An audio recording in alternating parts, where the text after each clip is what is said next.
What is going on, everyone, and welcome to another episode of the Time Killers podcast. My name's Neil Rivera, and I'm killing time once again with Mr. Matthew Field. What is going on, Matthew?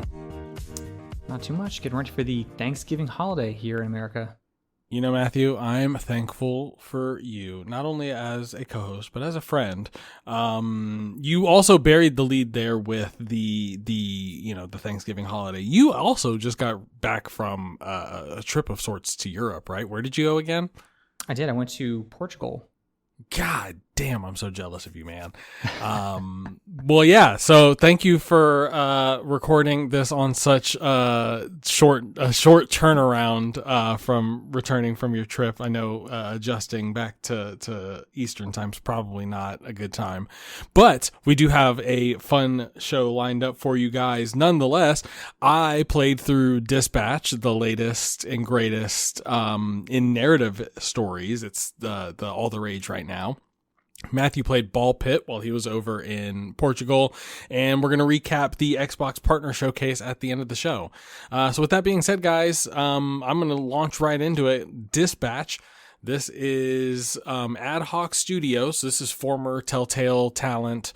They've sort of bounced around the industry. They were at Ubisoft at one point, went and formed their own studio, and they are partnering with Critical Role to deliver this superhero workplace sort of mockumentary, dramedy, whatever you want to call it. It was originally pitched as a Netflix series, so it very much was. I think in the early stages, it was more conceptually something closer to like a Bandersnatch. And then I think that ended up not working out. And so they expanded on the gameplay elements, a little bit more and added on a little bit more gameplay mechanics in form of dispatching. So for those of you who don't know, Dispatch, it takes place in a fictional, United States of America where superheroes exist and have superpowers and do superpowered things. However, through a turn of events, you, the main character whose name is Robert Robertson III, you find yourself a hero out of commission, for lack of a better term. And so you find yourself working dispatch at the superhero dispatch network, and your job is to dispatch heroes out and save the day, in a sort of behind the scenes way. So yeah, I think I've set the stage sufficiently enough here. I guess, going into the conversation, this has been a huge mega hit.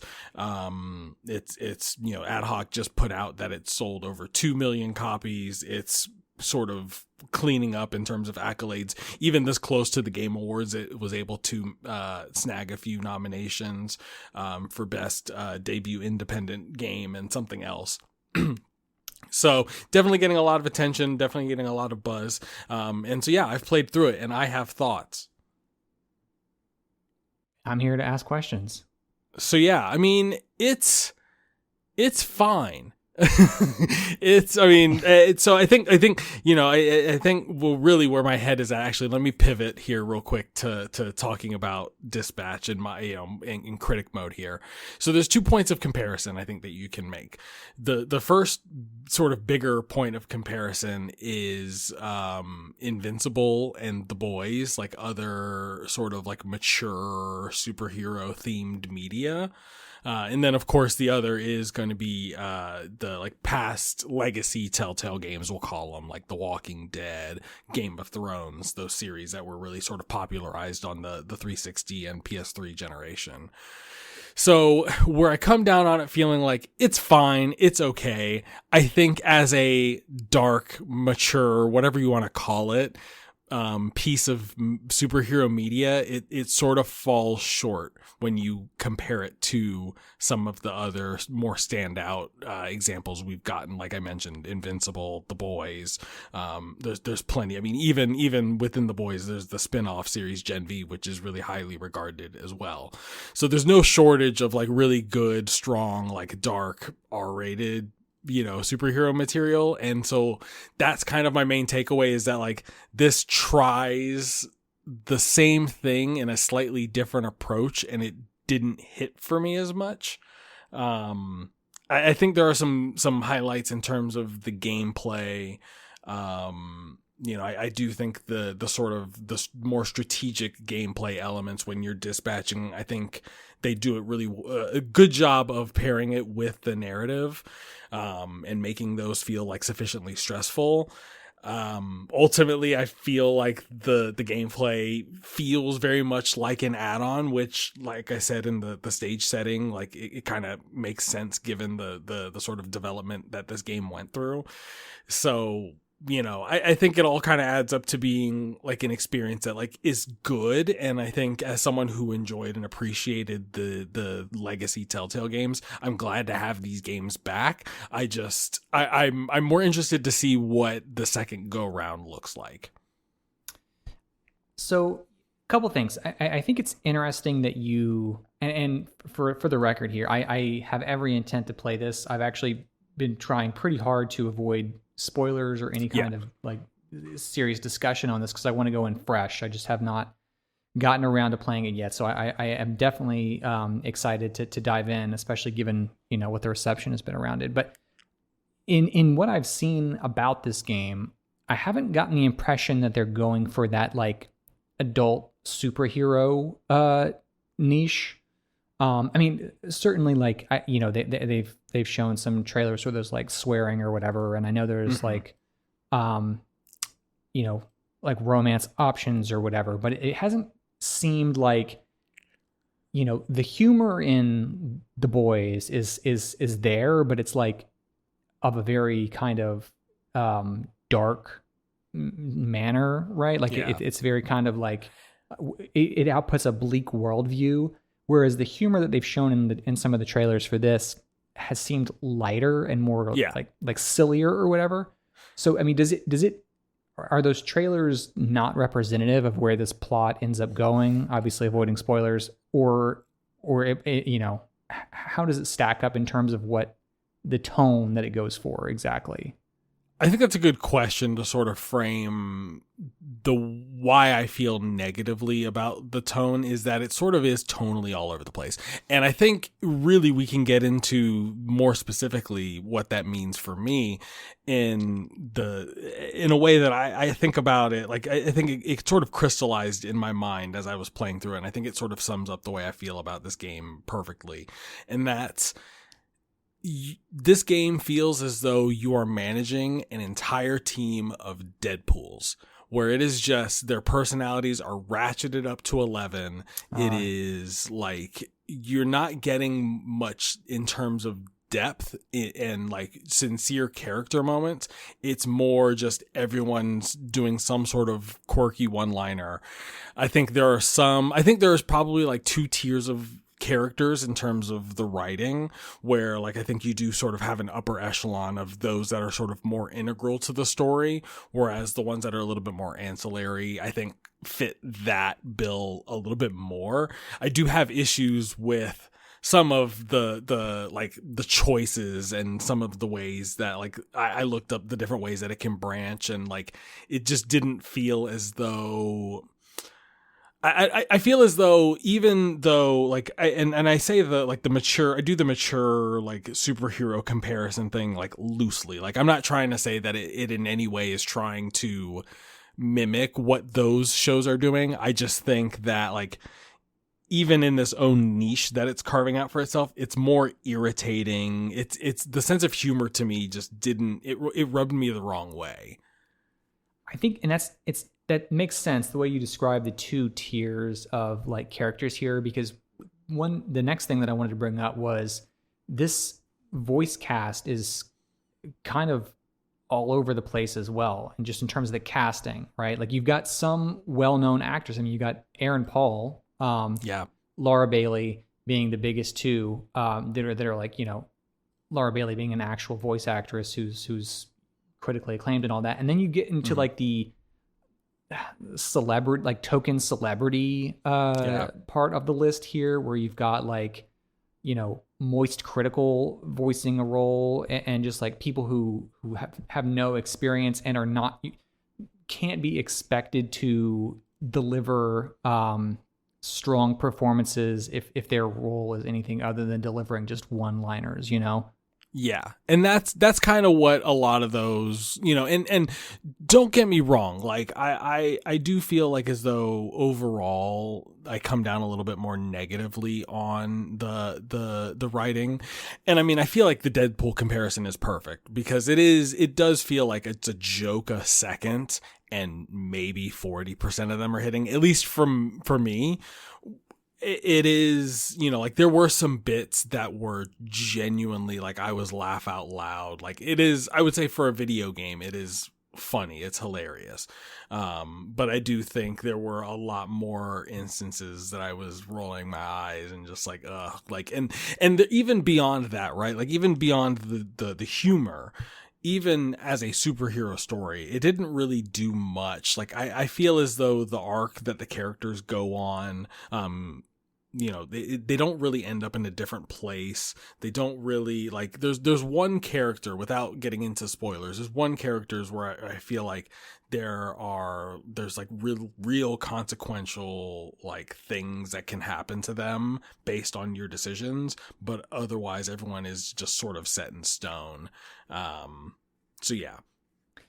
Yeah. And so, I mean, like you're saying that, on the other side of the comparison with the Telltale games, if you compare it to some of the more acclaimed series that they put out, like, some of the early Walking Dead seasons, Tales from the Borderlands, you have plots that were, well done, but also had some significant branching points where characters could live or die or whatever.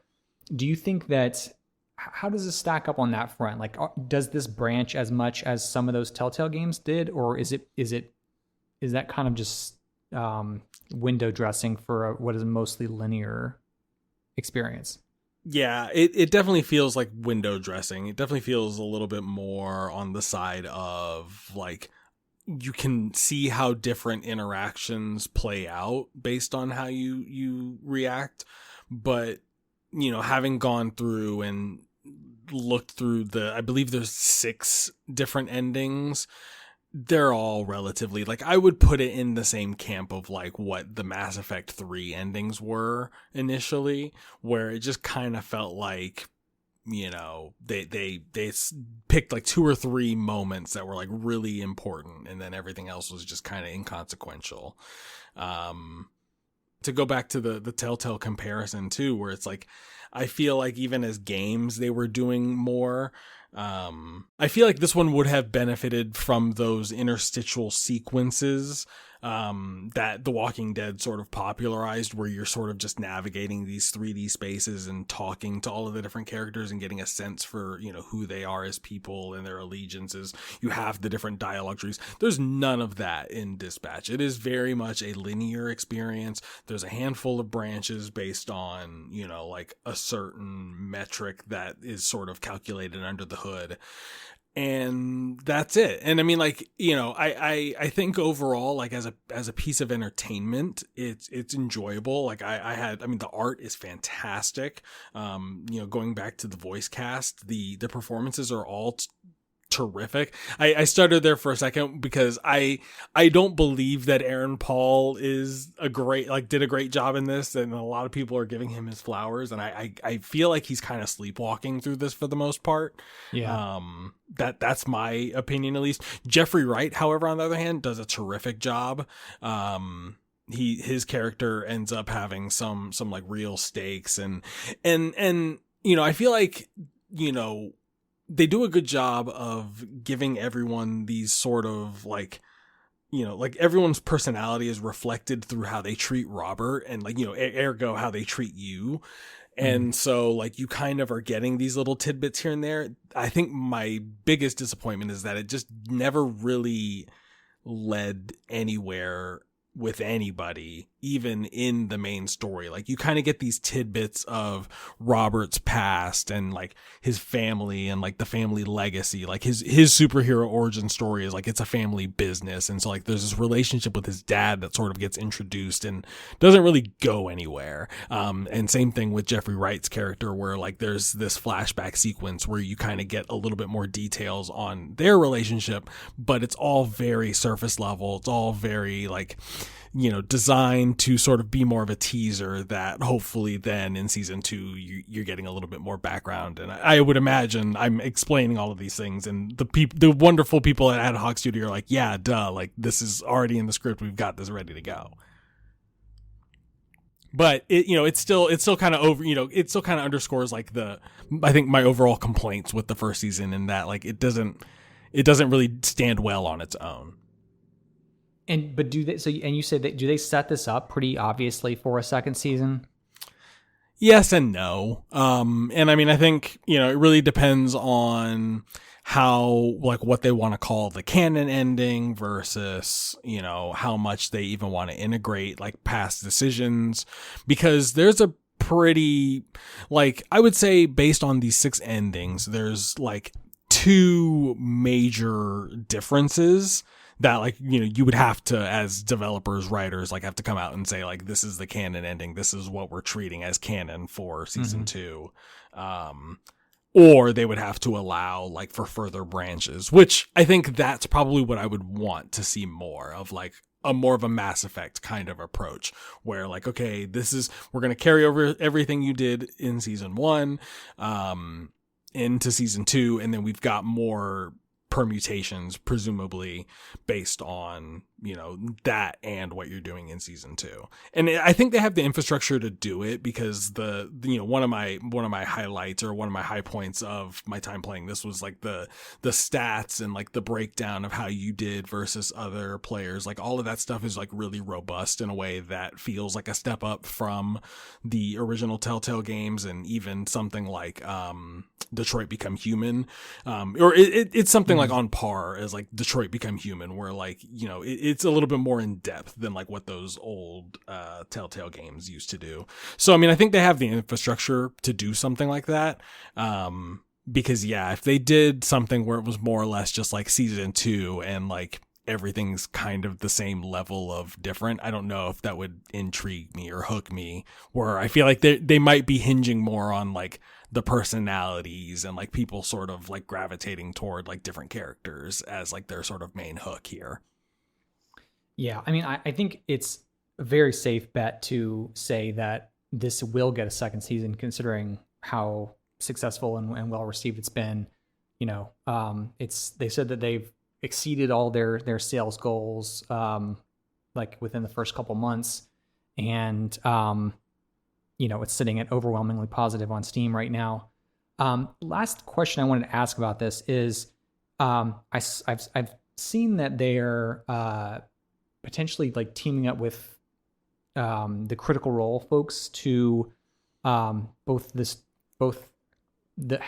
develop a game perhaps on a Critical Role universe, as well as have Critical Role help adapt Dispatch for other entertainment mediums. Like, I don't know if they're talking about like a TV show. I think board gaming was announced.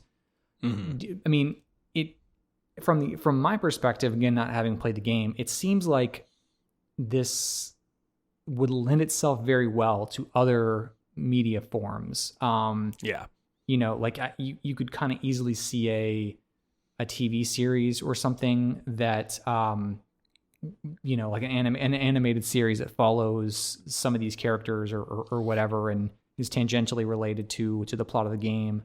How does all that sound to you? And do you think that works, or how do you feel about it? Yeah, I think that's kind of where it's headed. And I mean, I don't know. And maybe it's just my tastes in terms of like, I gravitate more towards something like an Invincible, like where I feel like it kind of occupies that space pretty well. However, I do acknowledge that like Critical Role does have like this big following, and I think it's going to be interesting to see how they grow it in conjunction with like the sort of standalone Critical Role stuff, because it definitely seems like they're putting more feelers out into the publishing world. I think based on the reception of this game, it's not going to surprise me to see merch for this everywhere. I do think they're going to try and push this out in as many ways as possible and sort of capitalize on the success of these characters. So yeah, I mean, I wouldn't be shocked to see, they seem to have this really good partnership with Amazon as far as publishing animated stuff. So wouldn't be shocked to see, either a spin-off series, or maybe maybe the game was just a means of getting the IP out there, and maybe the true vision is just keeping it a TV series, and maybe there's a second season that is just, hey, Prime Video season 2 of Dispatch, just keep up. But how do you square that with The Boys and Invincible? Like, at what point is that an oversaturation of superhero stuff, right? Like, how are you going to market that outside of the audience, the Critical Role audience? So I don't know. I mean, it's interesting to me. I feel like I'm Squidward in the house watching everyone outside playing with this new fun IP, and I'm just like, yeah, it's fine. Like, it's cool. So, I'm sorry to boohoo on everyone who's having a good time, but it's fine. It's a good game. Yeah, I mean, I think the people that have really resonated with this are people who lock in on really liking a particular character or a certain portion of the characters. Like, I feel like this it completely hinges on the appeal of the characters. Like, if you like, almost like in a Baldur's Gate style, like you get really into a certain character, which is different than something like The Boys or Invincible, it seems. Yeah. But and with the Critical Role connection there too, right? Like, there is also that, like, the connection to the personality who's voicing them, right? Because you even have like Alana Pierce, you had Young Gravy doing voices, right? Like, there are celebrities in this game, right. So yeah, like, I think a lot of that will also come into play with it, which to me, like I said, it kind of comes back to, as someone who's playing through this and looking for something that's more than just service level attachment. Like, I feel like that's all this game went for, was just, ooh, you like this one because he's the nerdy, awkward, shy one, and oh no, wait, you like this one because he's the brash, outspoken. Like, it was all very one-dimensional to me. So I would like to see them explore. Like, I liked all of the characters, but I would like to see them explored more in more interesting ways. If we get more seasons of this. Well, like I said, we'll definitely be seeing something more from this. So it'll be interesting to see how they evolve it and whether they address any of those criticisms. Yeah, guys, that is Dispatch. It is just about everywhere. PC, PlayStation. Is it on Xbox, Matthew? I'm blanking now. But I don't think so. I think it's just Windows and PlayStation. Yeah, see, I said it was everywhere, and I didn't check myself. But that is Dispatch, everybody. Go play it. Go tell me what you think about it, and fight me if you think I'm wrong.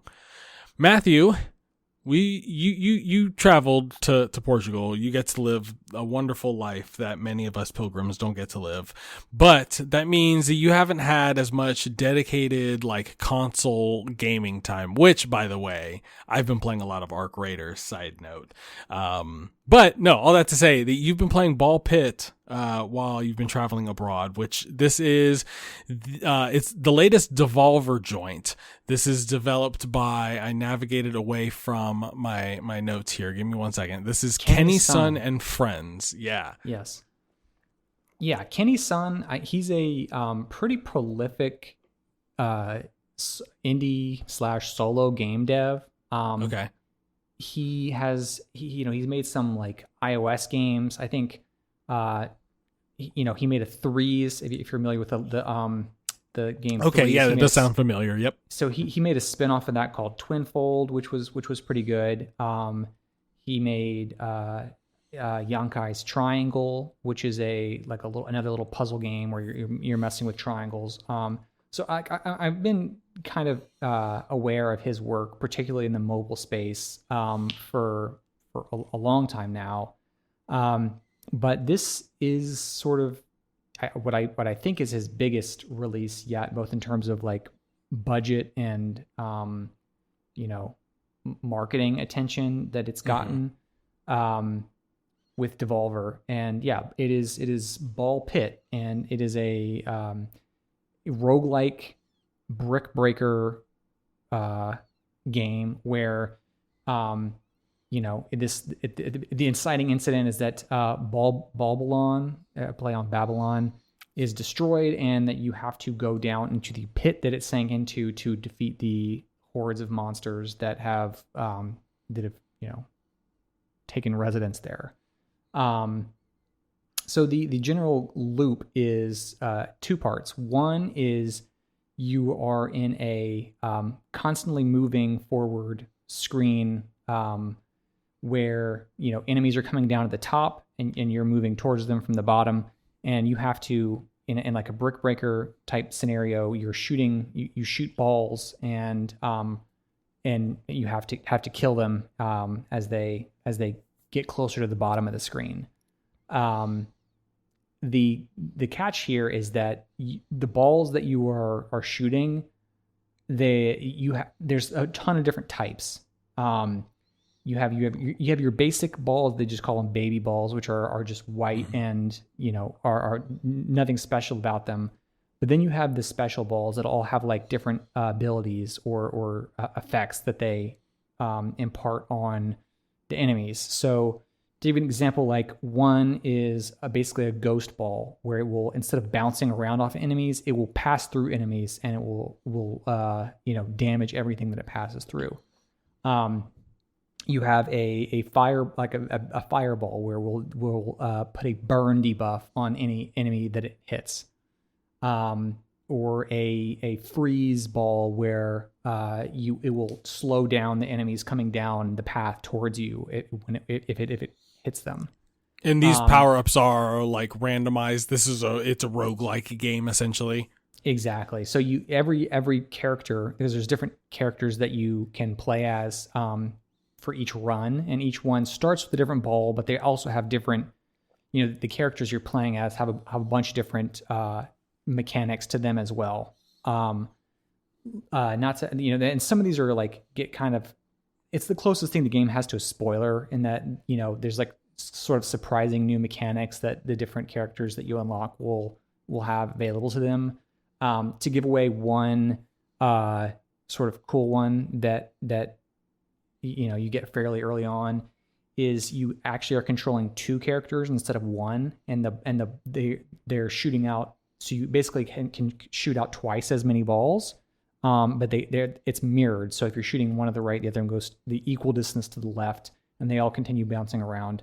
But they each one does less damage since you have twice as many. So there are lots of different gameplay quirks.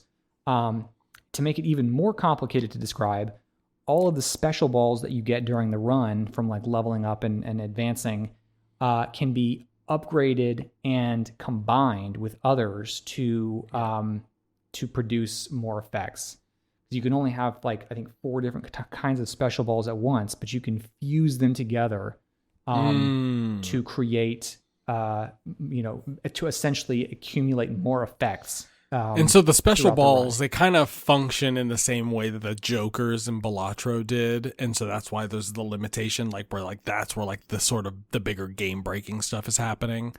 Yeah. And I wouldn't say any of them are particularly game breaking. I think that's one of my notes on this game. I'm not going to call it a complaint, because I don't really have a problem with this. It's just simply a design decision.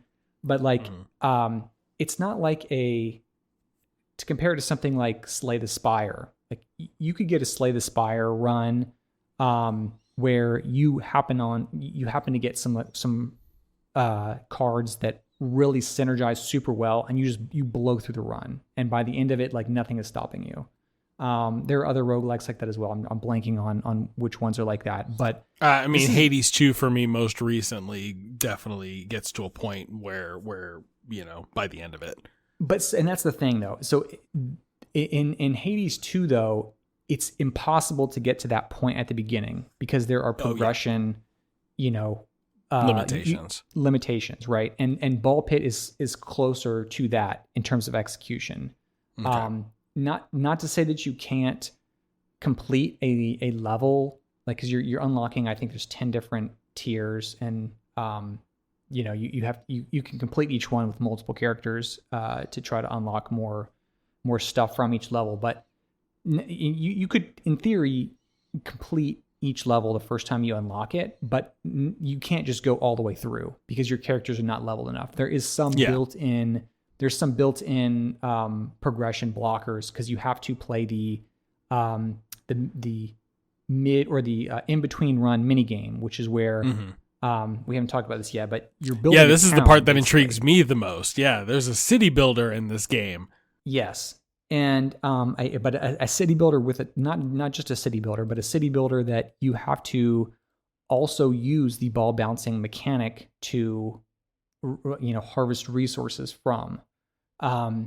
So you were placing your buildings and food tiles, resource tiles at different places on the map, and then once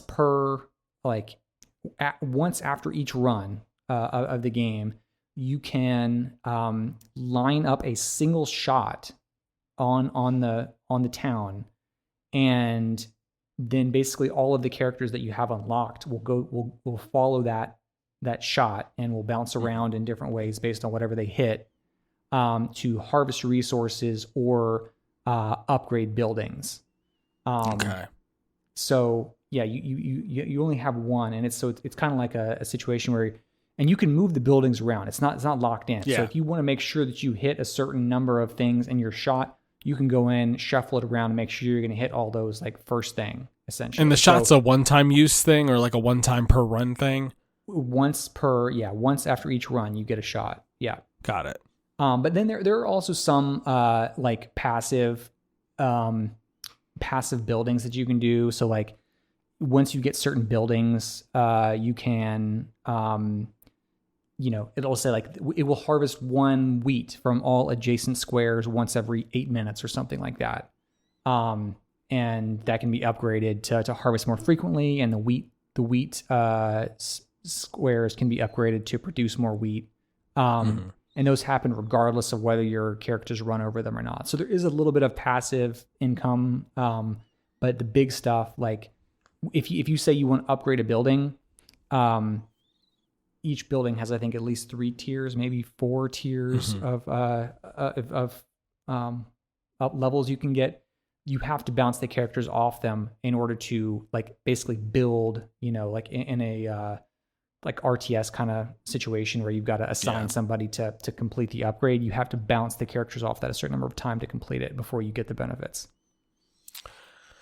Yeah, so I mean, there's a lot going on with this game, like even more than what I would say any sort of the trailers or video that I had seen sort of is able to convey. Like it definitely seems like there's a lot going on.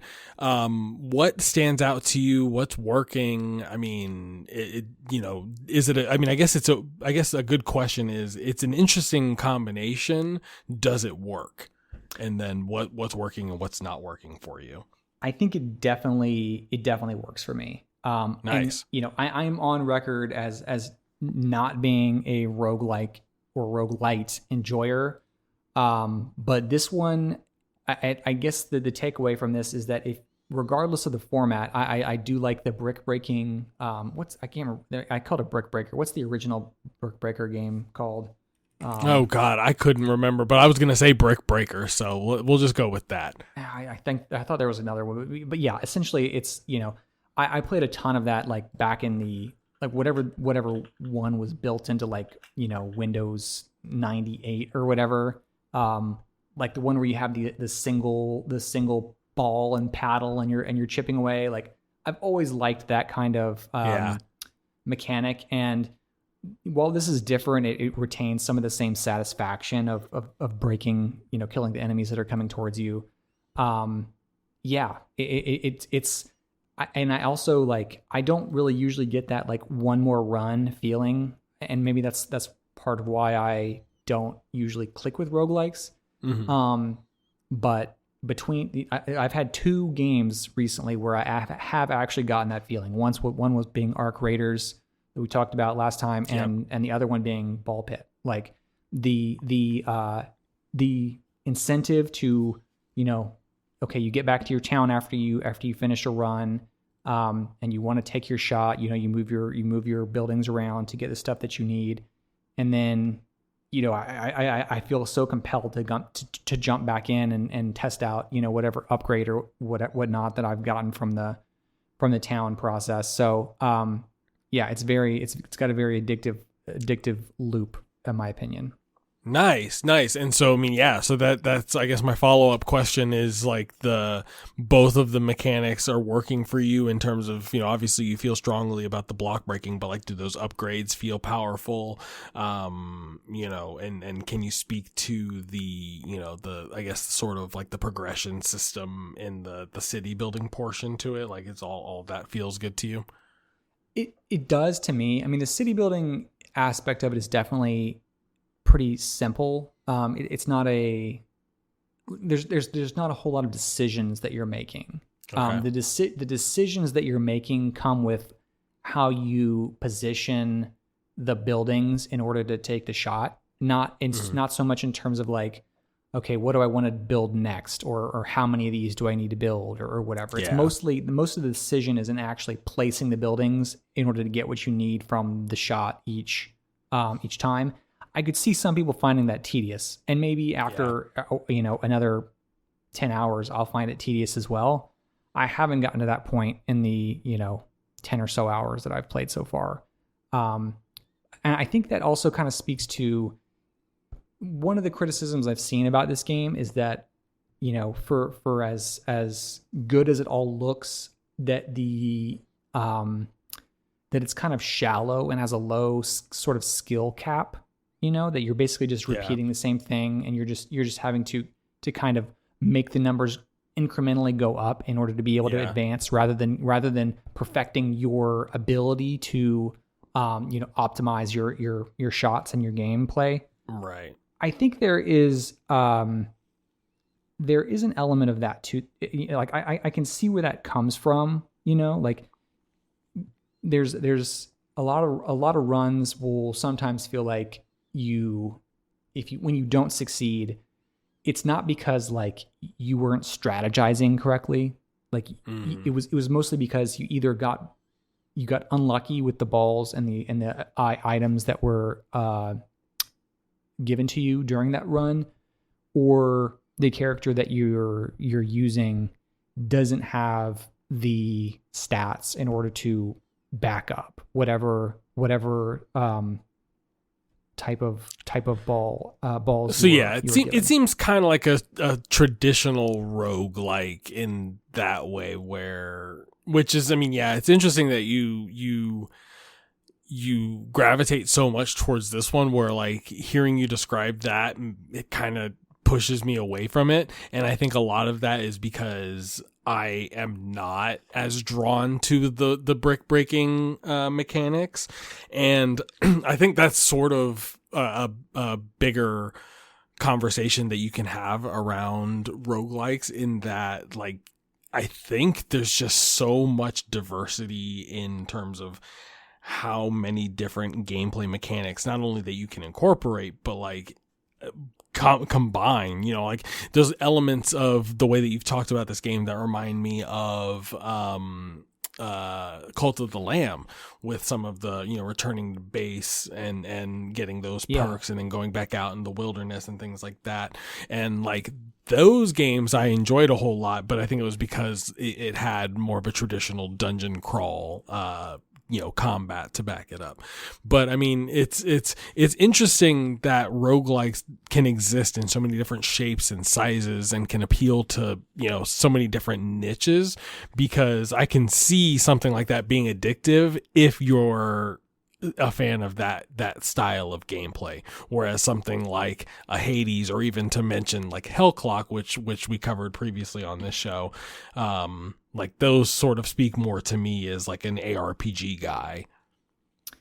Yeah, I mean, I think what you're saying is true. The developers have proven that you can make anything a roguelike.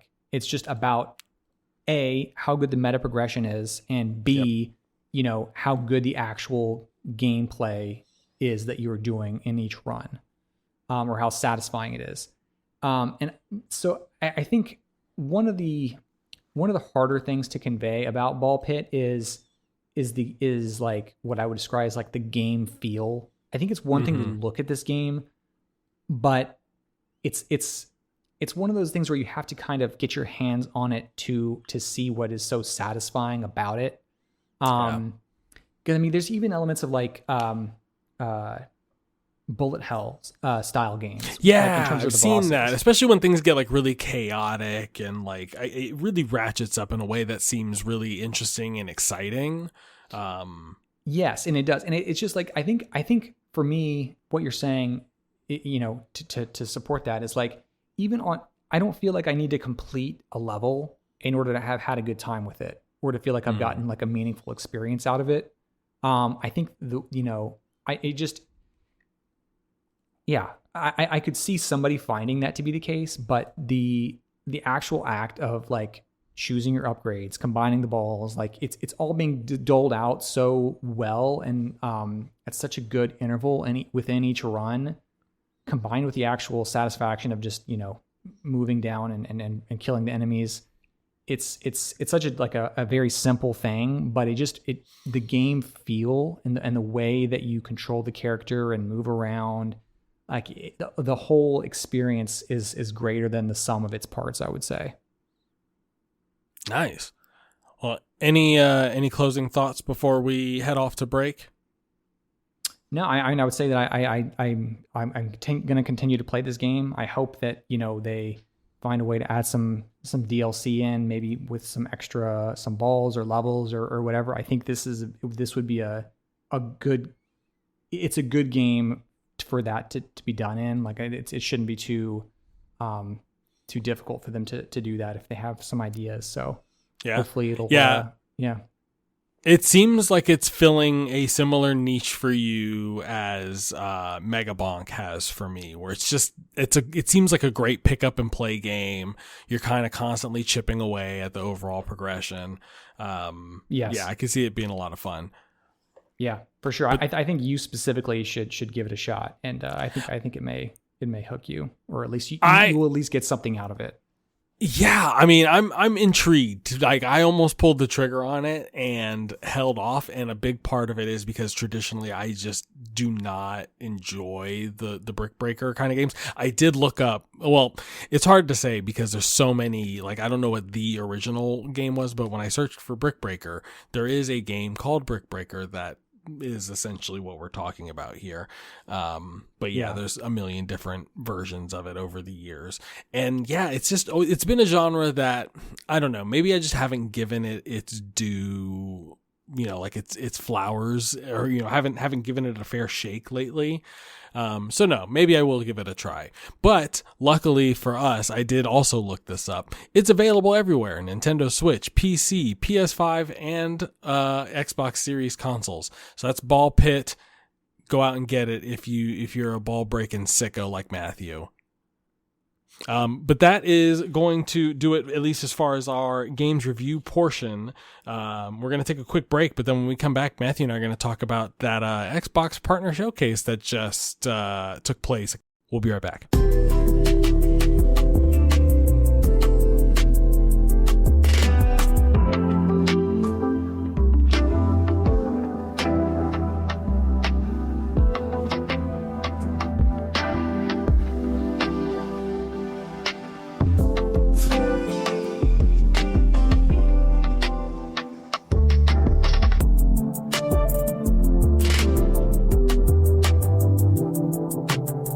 And we're back. Matthew, there was a Xbox partner preview event about a week ago on the 20th. We're recording this on the 25th. So we've had some time to sort of digest the announcements. This was a pretty good showcase. What did you think about the showcase overall? I thought it was pretty good. I think it's important to remember that, you know, these aren't all exclusives to Xbox. Like, a lot of these will come out on PlayStation and Steam and everything else. But yeah, I think that definitely came up for me as well. And I think I have some thoughts, like, as it relates to sort of Xbox's strategy overall. Yeah. But I mean, I think, you know, to answer the question, I think a lot of what was showed off here looks pretty interesting. It had a good mix of both new announcements as well as kind of, expansions or new content for games that are already out there. A good mix of stuff that is, sort of shadow dropping, or stuff that's a little bit further off. So overall, I thought it was a good mix.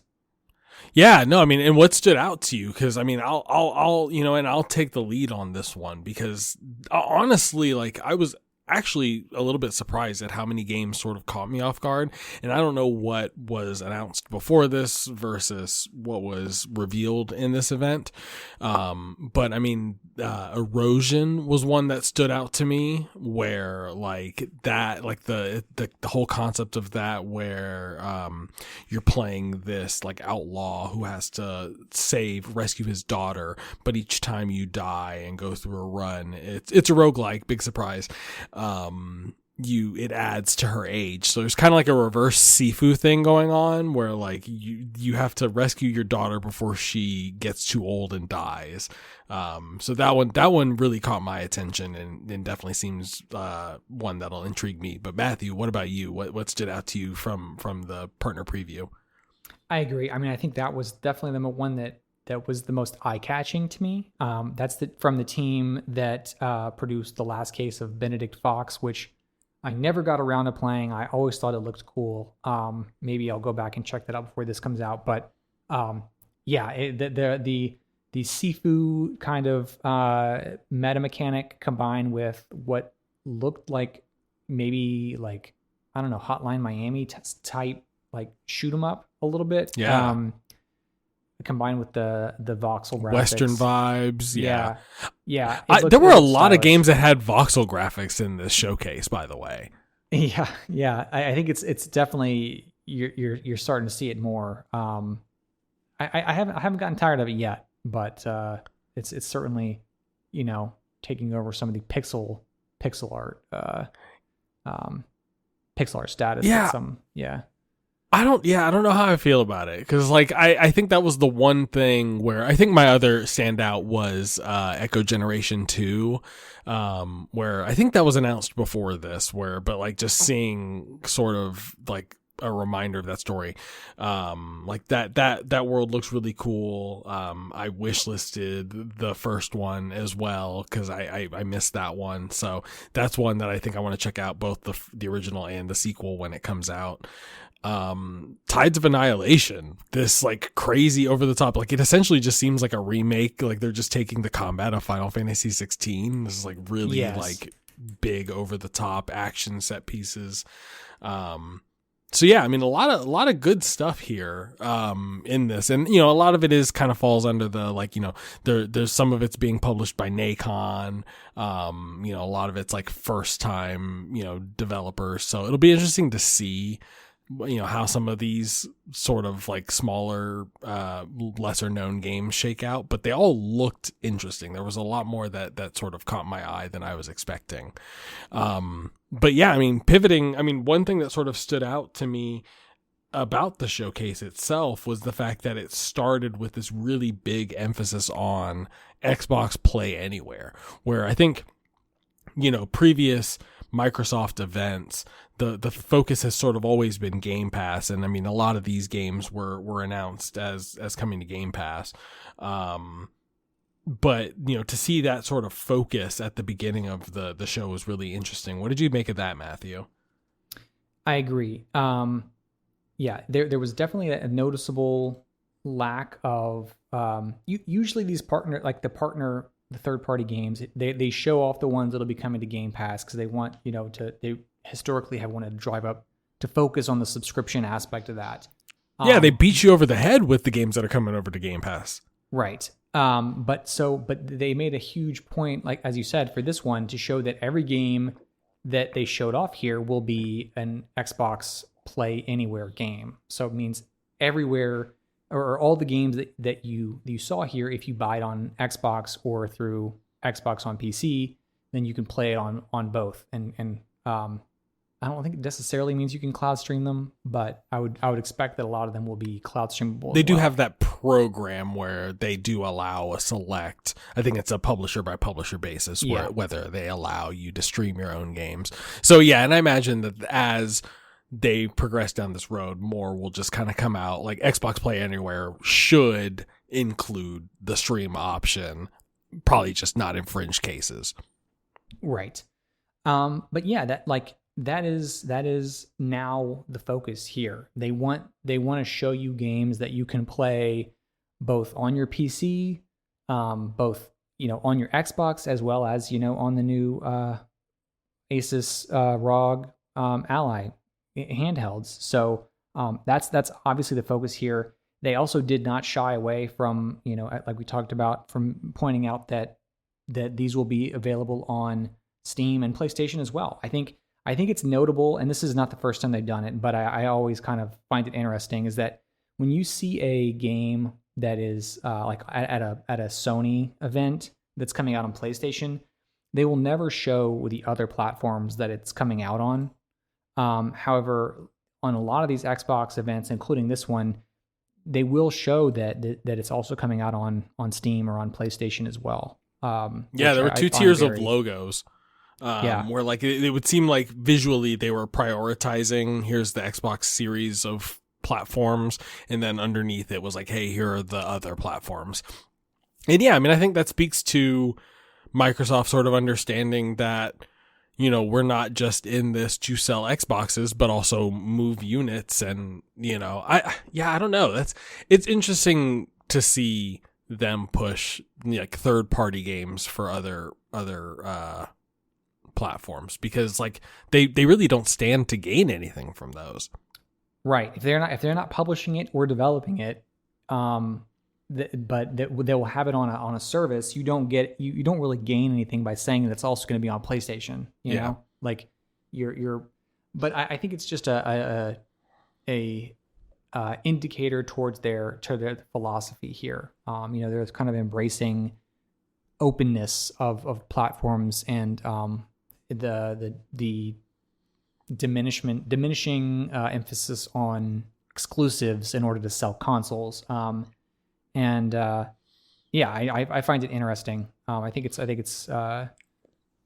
I don't, who knows if that really ends up impacting any sales or anything. I would imagine not really, but I think it's kind of cool, and I like to see that. Yeah, I mean, that strategy, especially in light of the Valve announcement with the Steam machine, the frame, the controller, this sort of ecosystem that they're trying to build out. It is interesting to see them them being Microsoft, start positioning their messaging around like, we have digital ownership as well. And, I think that's where this Play Anywhere emphasis is coming on, is that they're not only trying to compete with Sony in these, where now we live in a post Steam machine world where like, I agree with you, where I wish listed a lot of these games on Steam, but like, what does Microsoft stand to gain from that other than me being a Windows 11 user,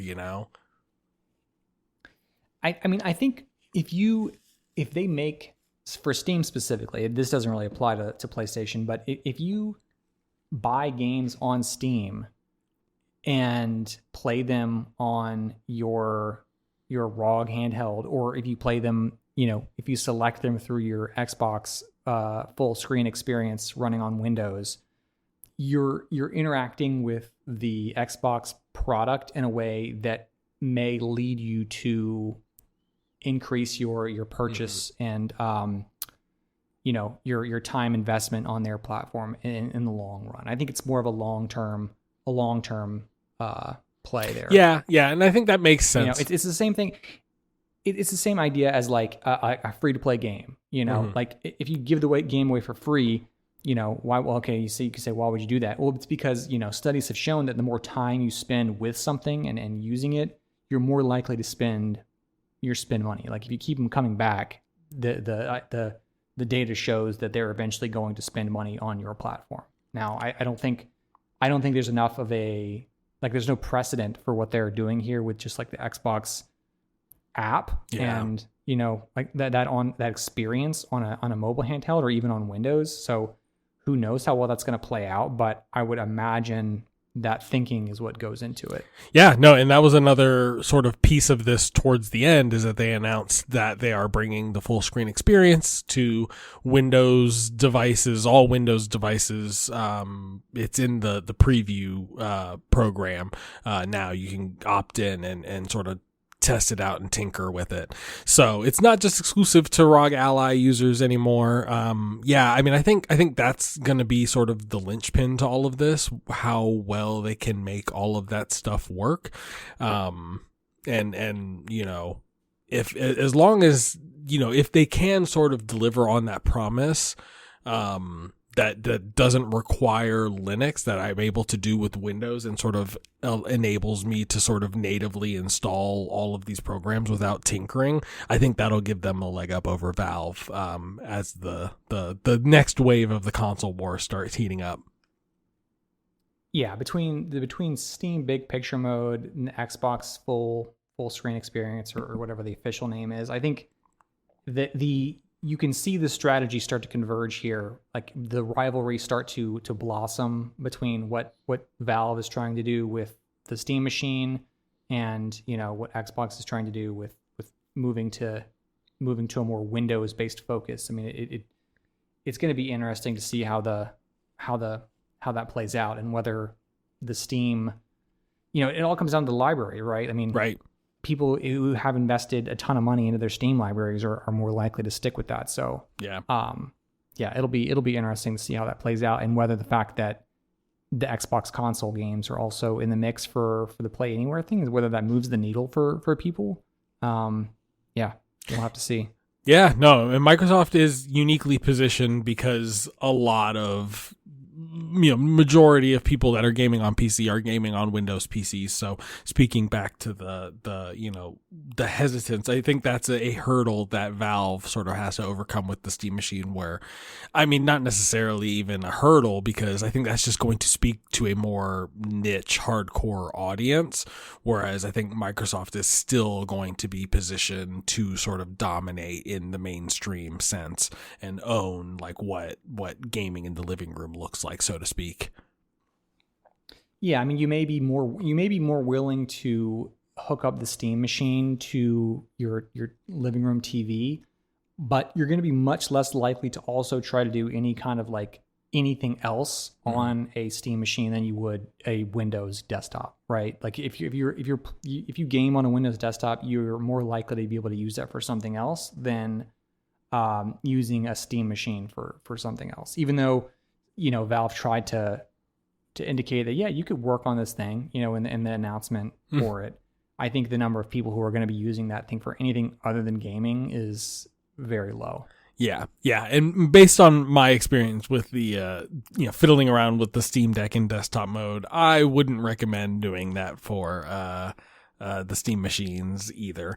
But yeah, it'll be really interesting to see, you know, what this next, you know, it almost seems like Microsoft or Xbox is throwing in the towel in terms of like traditional like AAA gaming, like the software side of things, where they're happy to make all of their stuff exclusive, but then there is this really interesting battle shaping up on the hardware front between them and Steam. So I'm interested to see where that goes, and then where the industry goes as a result of it, because it definitely seems the PC market is the one that seems to be positioned to drive the most innovation in games moving forward. For sure. Yeah. I mean, we'll have to see, you know, what Sony does with the PlayStation 6. I know they kind of won this console generation, but whether they start to lean any further into the cloud streaming front, or you know, they've dipped their toes into the PC gaming market by porting some of their games late to the platform, but I don't know. I feel like they may risk getting left behind if they don't kind of move more in that direction, or come up with something different. it's an exciting time in the industry, man. Like, I think there's, more players than there have been in recent memory. It just seems like it's been Sony, Microsoft, and Nintendo for the longest time. I guess Valve's always kind of been humming along in the background, but Valve sort of re-entered the picture reinserted itself into the picture in a very interesting and exciting way. So it feels exciting to cover games in a way that it just feels like it hasn't been there over the last like 5-10 years. Yeah, these recent announcements, the developments over the past, really 6 months, it's made me more interested to see what's in store for the PlayStation 6 and the new Xbox than I would have otherwise thought. It could be a lot more interesting than what we got from this current generation. Well, just know that when the day comes and we are covering those consoles, we will be covering it right here on the Time Killers podcast. Thank you guys for joining us tonight. You guys, if you don't already, you guys can follow us on social media. You can find our social handles in the description of this video or podcast. If you don't already, subscribe to us on your podcast platform of choice. Leave us a 5-star review. Let us know how much you love us. Share us with a friend or family member. And just let us know how much you love us, and just tell them, share us with someone that that loves games and loves talking about games, because we do as well. And we want to find other people that do as well. Matthew, we are going to be back in a couple of weeks to talk about sort of year-end recaps and what we are playing before Game of the Year season. But do you want to give us a little preview of what you're going to be playing over the holiday season? Any sort of games that you're dipping your toes into? You mean like the upcoming Thanksgiving holiday?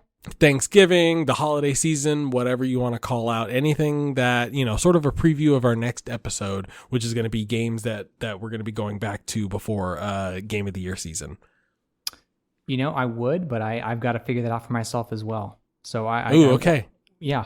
But between now and the next episode, a lot of gaming and thinking about gaming will have been done.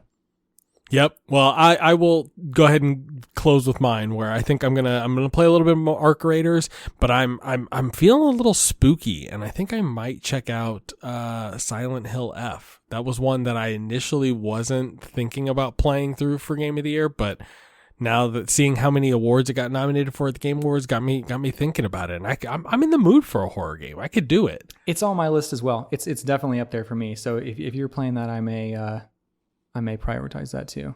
But yeah, that's a preview of our next episode, guys. We're going to do a year in review sort of recap episode, and then sort of talk about the games that we really want to get to before our big Game of the Year extravaganza at the end of the year. More on that to come. But until then, Matthew and I love you, and we will talk to you and see you on the next episode. Peace.